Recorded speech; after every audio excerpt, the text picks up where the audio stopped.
tienen que ver los embriones de ranas africanas con los pilares de la evolución? Esa es la pregunta de fondo que buscaremos responder en una nueva edición de la Mesa de Científicos. La de hoy es particular porque es en realidad una entrevista con el doctor Edward de Robertis, biólogo del desarrollo, profesor de la Universidad de California, Los Ángeles.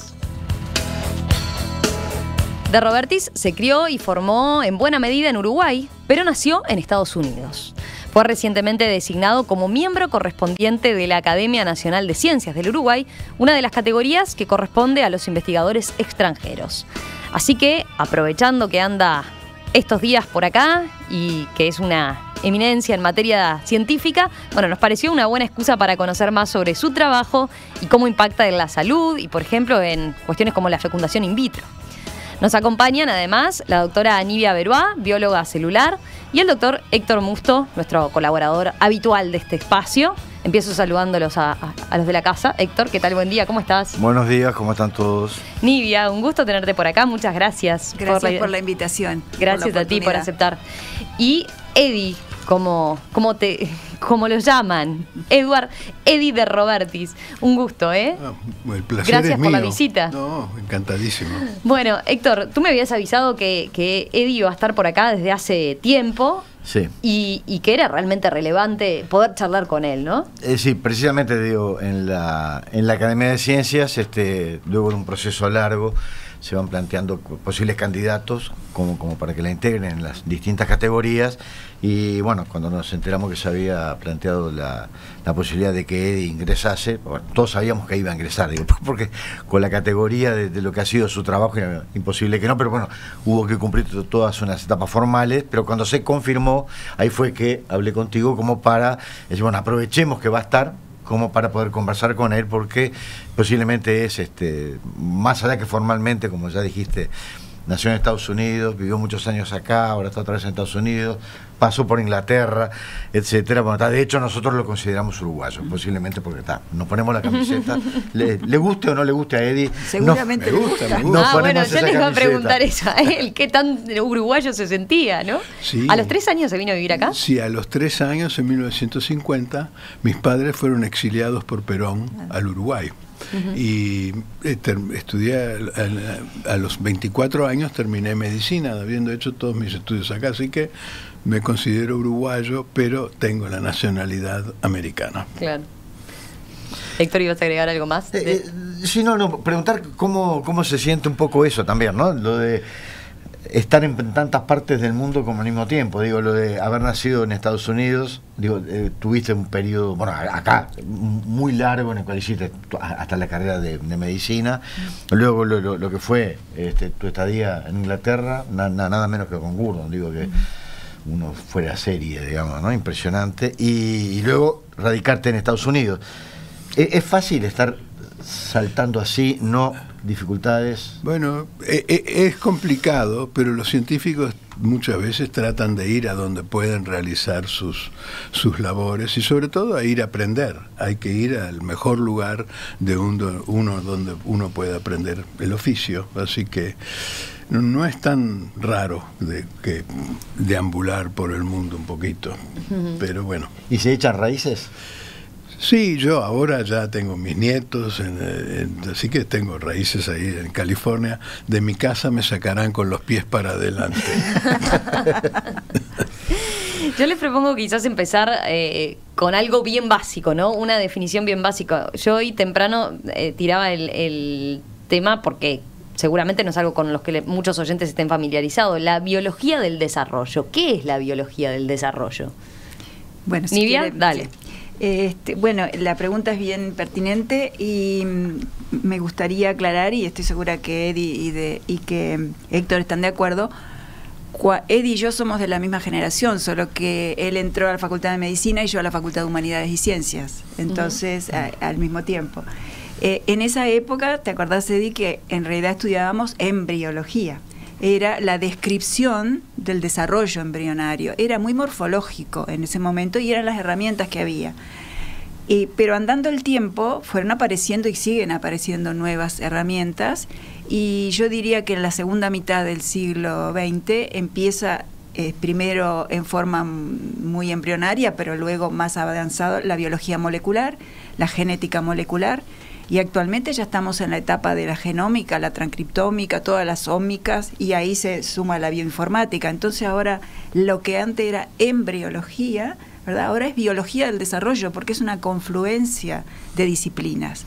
No podemos ser biólogos del desarrollo si no tenemos conocimientos de genética, de cómo procesar la información que vamos obteniendo. Entonces nos hemos hecho todos como más biólogos moleculares, ¿verdad, Eddie? Que ha sido el camino que hemos transitado de alguna manera. Entonces la biología del desarrollo es eso, el estudio del desarrollo embrionario de algún organismo, que en general son modelos, tanto desde la parte, cuando uno empieza y si es nuevo el modelo, o el organismo tiene que describirlo y después empezar a entender la funcionalidad y lo que va ocurriendo. Y finalmente, qué genes están actuando en cada momento, ¿no? Eddie, ¿algo para agregar? Bueno, sí, ha sido la biología molecular, la posibilidad de clonar genes nuevos, es lo que abrió a un estudio más descriptivo, claro, la biología del desarrollo actual. Y estudiando animales, por ejemplo, yo estudié más que nada la rana, un embrión de rana. Bueno, ahora íbamos a hablar de eso, de tu estudio. Bueno, y estudiando eso hemos podido encontrar genes que son de uso universal en todos los animales para darles la forma, la morfología animal. Y eso ha sido extraordinario porque se podían aislar genes, así que eso fue lo que nos abrió el gran campo, la biología molecular. Quería hacerles una pregunta antes de entrar en el detalle del campo de estudio de Eddie. ¿La comunidad científica uruguaya cuenta con científicos aportando en estos temas?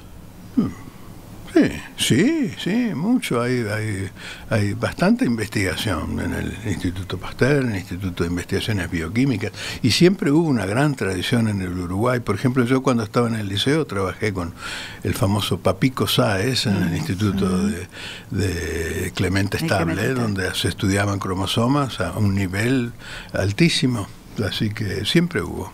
Creo que sí, y sigue habiendo, también sumándose a esta parte más de biología molecular y de genética. Bueno, Héctor también trabaja en esas temáticas, ¿no? Sí, y hay gente que está trabajando también en desarrollo de parásitos. Además, también, ¿no? Exacto, esa es una de las líneas fuertes. Sí. Esa es una de las líneas fuertes, ¿no? Que se lleva adelante sobre todo en la sección bioquímica de nuestra facultad, asociado con otra gente. Pero sí, hay bastante gente trabajando en biología del desarrollo. Sí. Y bien, publicando en buenas revistas internacionales también, o sea, no solamente queda acá, ¿no? Claro. Hablemos de uno de los grandes logros científicos en los que usted ha estado involucrado, tiene que ver con el organizador, ¿no? Expliquemos primero en qué consiste ese concepto. A ver. En 1924, Spemann y su estudiante Hilde Mangold tomaron un pedacito del embrión y lo trasplantaron y vieron que era capaz de inducir un mellizo entero, una cosa extraordinaria, con un cerebro, un embrión de salamandra fue. De salamandra, exacto. Un anfibio. Sí, un anfibio. Nosotros lo hacemos ahora con una rana. Y claro, eso era un gran misterio. Desde 1924 hasta la década del 90 no se podía hacer nada, y después nosotros lo que hicimos fue hacer librerías genéticas de ese pedacito del embrión y aislamos muchos genes que resultaron regular el desarrollo, genes que llamamos nombres como Cerberus o Cordina, etcétera. Y esos son los genes que forman gradientes en el embrión, que es decir, gradientes es decir, de un punto muy alto a un punto más bajo, y con eso van determinando la forma del embrión. Es decir, son gradientes morfogenéticos, o sea que explican la morfología del animal, pero no solo de la rana, resultó que todos los animales usan los mismos principios. Nivia, vos hablando fuera de micrófono nos comentabas un poco la trascendencia que tenía el estudio y el laboratorio donde ha trabajado Eddie respecto a lo que pasó, ¿no? De esa investigación allá por el 24, esa primera investigación, a lo que logró comprobar, ¿no? ¿Nos podés hacer un poco esa síntesis? Claro, como dice Eddie, en 1924 es un jalón en la historia de la biología por el experimento tan elegante de Spemann y Mangold.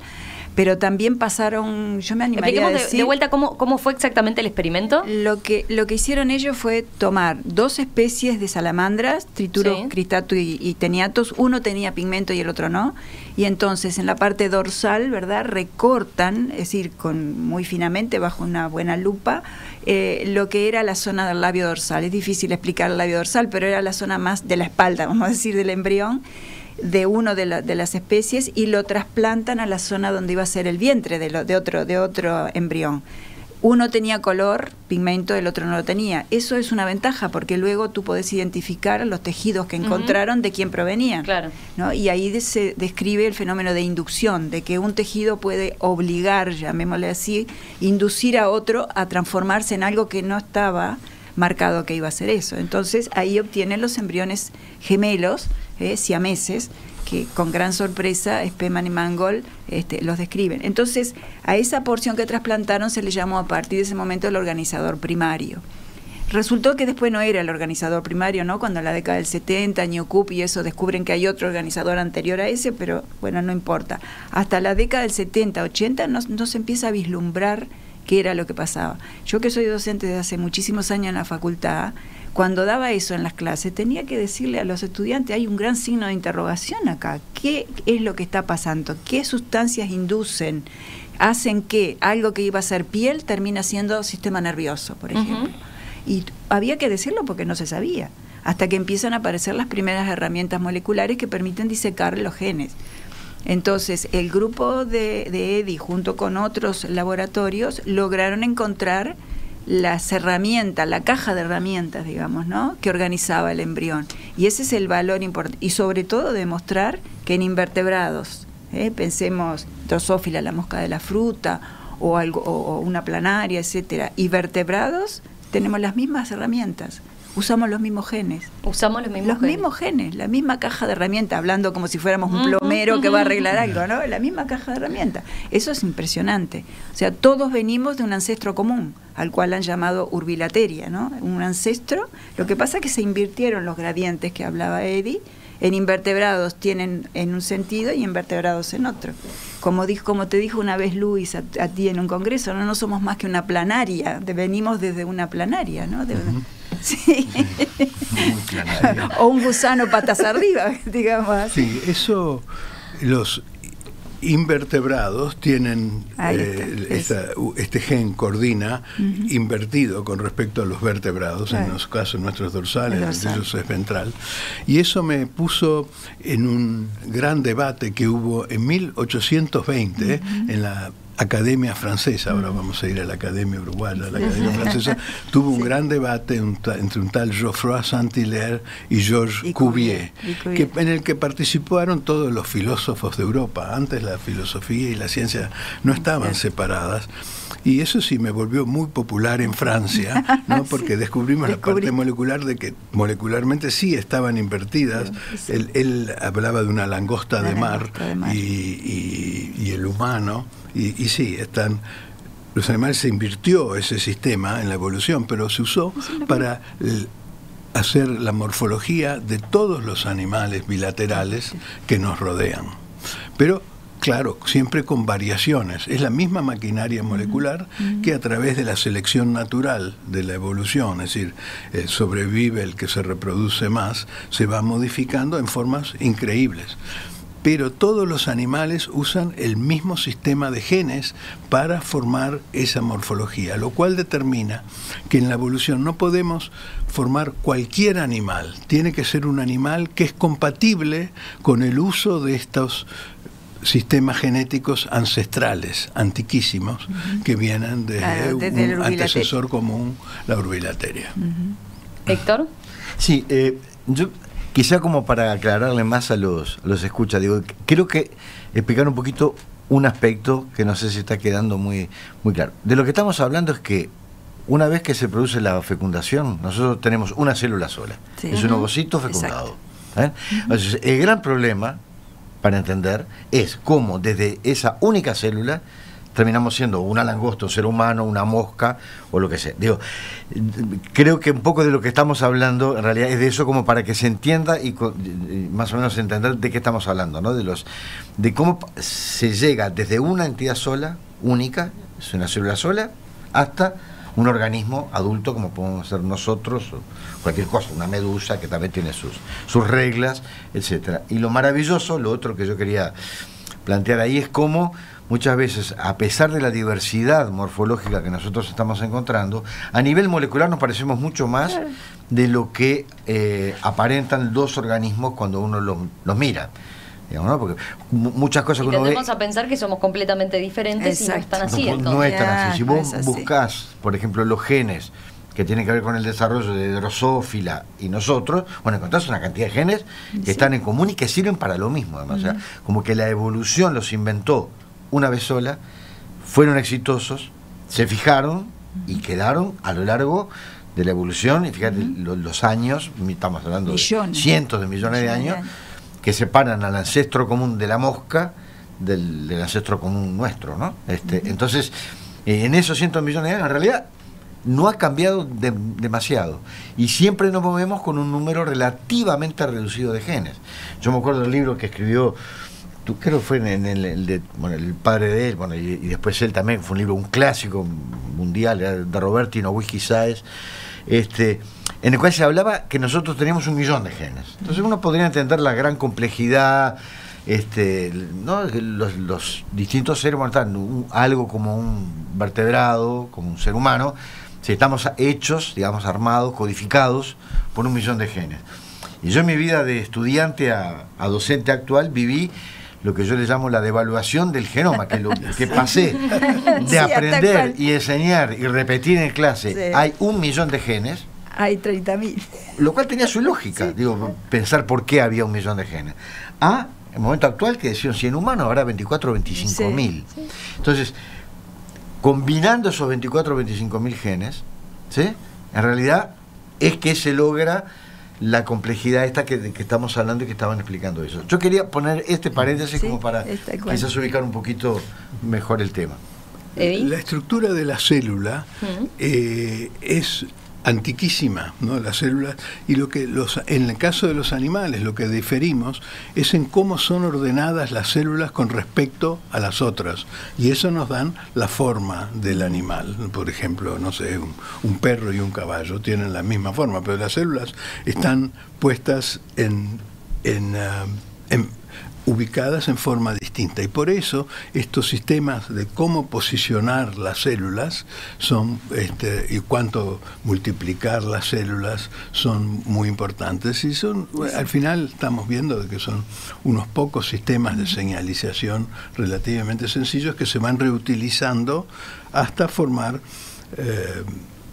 un animal, porque es un milagro, ¿no? Un bebé, usted se fija, todas las madres lo primero que miran si tienen 5 dedos y cada dedo formado perfectamente. Eso es como haber formado otro embrión. Resulta que es más fácil estudiar el principio del embrión, la fertilización, en que solo va cambiando en una cosa, que cuanto más tardío, que estamos estudiando órganos específicos. Exacto. Les iba a hacer una pregunta más bien práctica. A ver, está claro entonces que con los avances de Eddie y su laboratorio y otros laboratorios fueron por este lado, ¿no? Permite establecer que todos los animales tenemos este antepasado en común. Entonces, llevando esto a términos más básicos, ¿para qué sirven estos avances científicos? Es toda una pregunta eso. El primero, el para qué sirve, en mi caso yo siempre lo desecho, porque la ciencia básica en definitiva se mueve por preguntas que nos hacemos los científicos y buscamos respuestas para ellos, ¿no? Pero más allá de eso, siempre los conocimientos que encontramos en algún momento tienen alguna aplicabilidad y explican algo. Puede ser una patología, puede ser por ejemplo, la fecundación in vitro no es una patología, y obviamente se ha logrado hacer fecundación in vitro tanto en animales como en humanos porque se conoce muy, muy específicamente cómo ocurre la fecundación. Entonces, si nadie hubiera estudiado cómo se reunían los dos gametos y qué fenómenos ocurrían, en el caso del modelo que trabaja Eddie, que los anfibios tienen un pigmento que fue muy útil para determinar la zona donde entraba el espermatozoide, donde iba a ser el dorso del embrión y el vientre, etcétera, no se hubiera podido hacer nunca fecundación in vitro, ni en animales ni en humanos. Y eso ahí tienes una aplicabilidad. Y si vamos a alguna patología, a ver, entender, por ejemplo, cómo las células se relacionan y cuando el fenómeno ocurre de manera anormal, bueno, si tenemos el conocimiento básico, quizá podamos arreglarlo, podamos solucionar un problema, ¿no? Estas vías de señalización que ocurren en el embrión y se reutilizan muchas veces, son prácticamente todas las vías que producen cáncer al final. Exacto, porque exactamente. regulan cuánto tienen que crecer las células, etcétera, y cuando terminan mal, terminan con cáncer. Y así han sido descubiertas, estudiando el embrión, sobre todo de Drosophila, prácticamente todas se han descubierto, y prácticamente todos los genes en algún momento tienen un problema patológico, así que esto ha sido fundamental.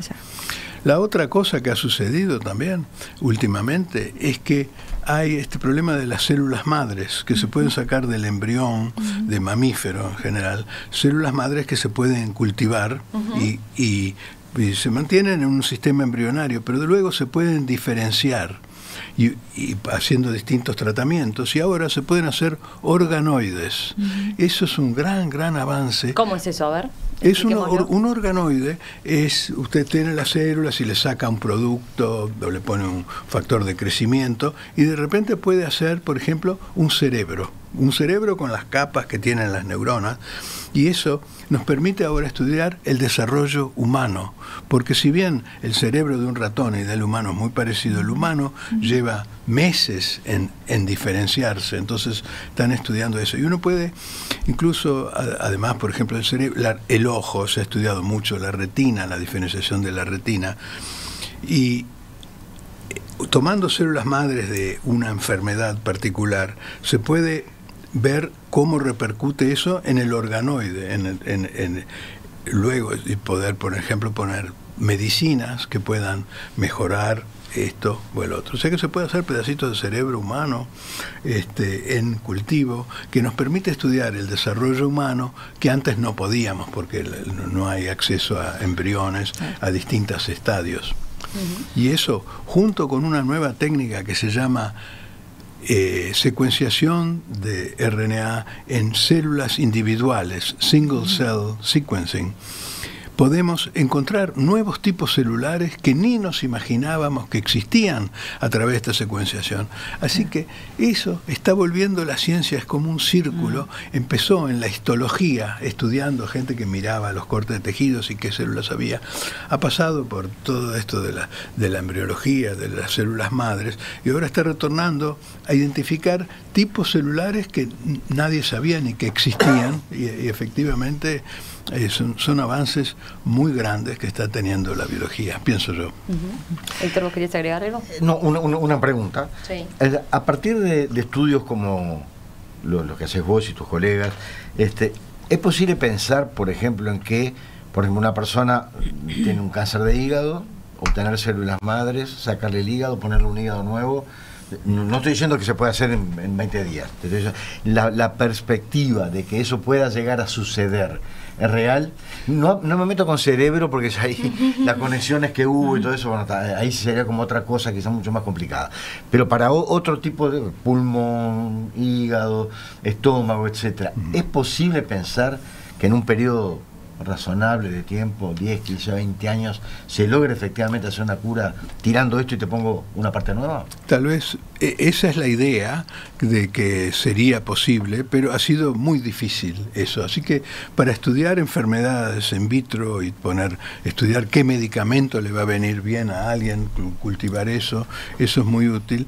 Pero hasta ahora el caso más sencillo es el de la ceguera en el ojo, que es una parte inmunoprotegida, pero se pueden trasplantar células de retina, pero hasta el día de hoy no ha habido ni un caso que se haya podido, y esto ya lleva 10, 20 años.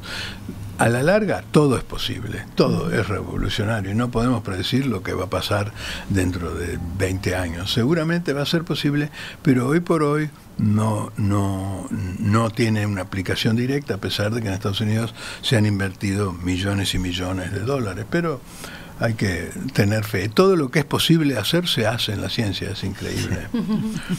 Nivia, ¿querés hacerle alguna pregunta ahí? No, estoy de acuerdo. Simplemente reitero que coincidirás conmigo, Eddie, que esas cosas se van haciendo como al azar, o sea, a medida que los investigadores se van haciendo preguntas y se va enlazando, es como una cadena, ¿verdad?, en la cual se van sumando respuestas.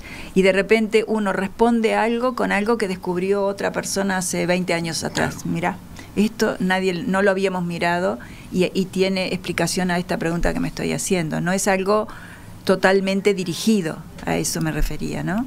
Sí, es tal cual. Hoy en el día a día, en su laboratorio, ¿puede contarnos en qué está trabajando específicamente? Bueno, hoy estamos trabajando en una de estas vías de señalización que se llama WNT, WNT, y hemos encontrado que las células que cuando tienen el sistema activado activan una cosa que se llama pinocitosis, que quiere decir que empiezan a comer de afuera. Eso es lo que encontramos nosotros, y claro, y con eso crecen más. Son células de cáncer, eso tiene que ver con el cáncer de colon. Son células que están desesperadas por alimentarse de proteínas del suero que normalmente no utilizan, así que ahora estamos volviendo a la biología celular más básica de cómo las células se alimentan cuando tienen esta vía de señalización, que tiene que ver con el embrión, porque es la primera señal en el embrión. Pero bueno, eso es lo que estamos estudiando, cómo las células comen. Eso. Héctor o Nivia, no sé si tienen alguna pregunta más. Yo iba a pasar ya a la distinción de hoy, pero ¿van por algún otro lado? Yo quiero decir algo, sí. Que la ciencia hoy día es necesaria para cualquier país progresar. Exacto. Ustedes tienen los telefoninos, tienen todas estas cosas, pero todo esto viene de ingenieros, de matemáticos, de todo. Y un país sin ciencia no puede participar en el mundo moderno. O sea, lo que antes se pensaba, es una cosa rara de gente que tiene curiosidad. Es un elemento fundamental del mundo moderno, y el Uruguay sin ciencia no podría ligarse al resto del mundo. Así que es más importante que nunca, porque ahora sabemos la ciencia. En Estados Unidos eso es muy claro. La ciencia ha beneficiado la economía en una forma pero impresionante. De San Diego a Los Ángeles son todas compañías de biotecnología, que es el tema nuestro. En San Francisco está todo Apple y Facebook y todo esto, que son la ciencia de la ingeniería. Así que un país no puede quedarse atrás y tiene que estar, por lo menos conocer los principios que están atrás de la ciencia. Sí, yo quisiera también Sí. agregar. Coincido totalmente con lo que dice Eddie, que un país necesita fomentar su propia ciencia, y lo otro, que la ciencia actualmente es interdisciplinaria. Es imposible ser biólogo si uno no trabaja también con bioinformáticos, con matemáticos, etcétera. Es internacional, no trabajamos aislados acá en Uruguay, ¿verdad? Tenemos colaboraciones con laboratorios de todo el mundo, tiene que ser internacional, está globalizada. Y el otro que me parece importante, intergeneracional, porque los más veteranos tenemos un trayecto que fue por ahí más morfológico, tuvimos que hacer un aprendizaje, y los jóvenes tienen ese empuje de las nuevas tecnologías y ese entusiasmo. Entonces, unir todo ese tipo de cosas es lo que hace que, en mi opinión, que la ciencia prospere. Y nuestro país no puede darse el lujo de no fomentar la ciencia. Dado, comparando, está claro que nos separa una gran distancia, supongo, en lo que tiene que ver con este tema, con el desarrollo de la ciencia en uno y otro país, pero ¿cómo ve a Uruguay desde Estados Unidos en ese sentido? Bueno, veo que hay... Porque hoy cuando yo preguntaba de este campo, en materia de científicos involucrados en esta disciplina, ambos me decían, sí, hay mucha gente trabajando, ¿no? Por ese lado, sí, recursos humanos e investigadores no faltan, pero ¿cómo estamos como a nivel país? Bueno, creo que para un país pequeño como este estamos muy bien, pero el asunto de recursos humanos es fantástico. La gente que sale de acá, los científicos que han salido de acá, es extraordinario.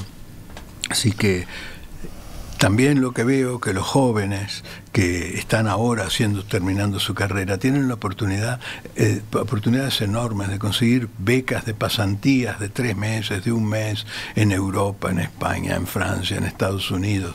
Hay oportunidades que no existían. Yo diría a los jóvenes que quieren ir a aprender ciencias, claro, después pueden terminar como un gitano como yo, por todo, deambulando por el mundo, pero la verdad es que hay oportunidades magníficas que hay que aprovecharlas cuando uno es joven. Cuanto más joven, mejor. Héctor.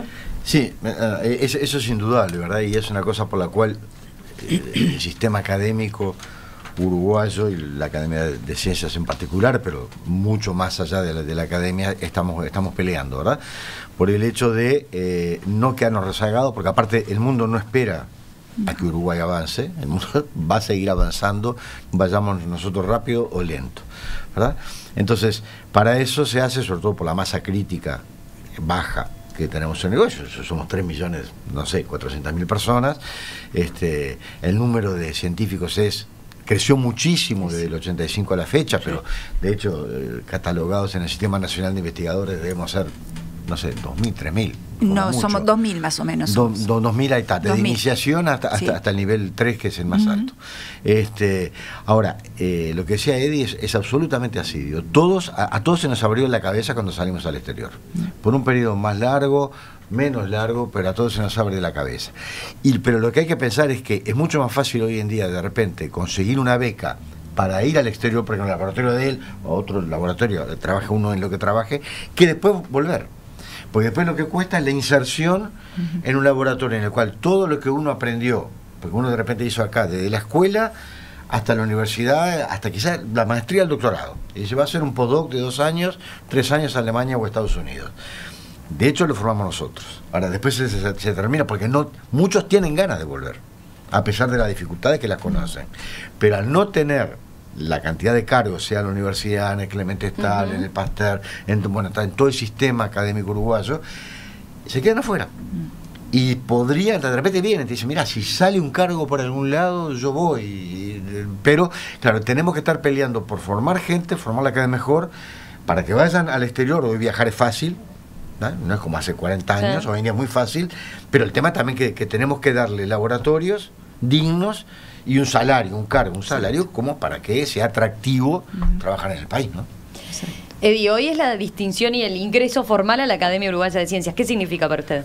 Para mí, quiere decir que no es verdad que nadie es profeta en su tierra. Es un honor muy grande y tengo muchos compañeros de medicina y de la familia de mi señora, compañeros del Instituto Crandon, donde estudiamos, así que van a estar todos en la academia, así que para mí es como un triunfo personal, que estoy contentísimo de incorporarme a la academia y espero poder contribuir algo a las relaciones internacionales de la academia. Bueno, eso le iba a preguntar, ¿cuál es su rol ahora desde allá como investigador extranjero vinculado a la academia? Bueno, ¿Cómo va a ser ese vínculo? No sé qué será, pero yo estoy muy conectado con la Academia de Estados Unidos, que hay 2 miembros de la Academia de Estados Unidos uruguayos, y también estoy en la Academia del Vaticano. No sé si conoce que el Vaticano tiene su Academia de Ciencias, que se llama la Academia Pontificia, y ahí tengo un rol importante y tratamos de ayudar dentro de América Latina. Hace 2 años hicimos un meeting, que salió un libro y todo, sobre todos científicos de América Latina. Así que podemos tener alguna influencia desde esto. Así que vamos a ver si podemos hacer algo con la academia. Seguramente sí. Esperemos que sí. Esperemos que sí, dice Héctor. Bueno, Eddie, un gusto tenerlo por acá. Felicitaciones y muchas gracias. Gracias a ustedes. Héctor, como siempre, muchísimas gracias. Bueno, por favor, estamos para eso. Y Nidia, ni que hablar. Gracias por visitarnos esta vez y por ayudarnos ahí también a comprender más el tema. No, con mucho gusto. A mí me entusiasma este tema, que ha sido mi tema toda la vida. Gracias por la invitación.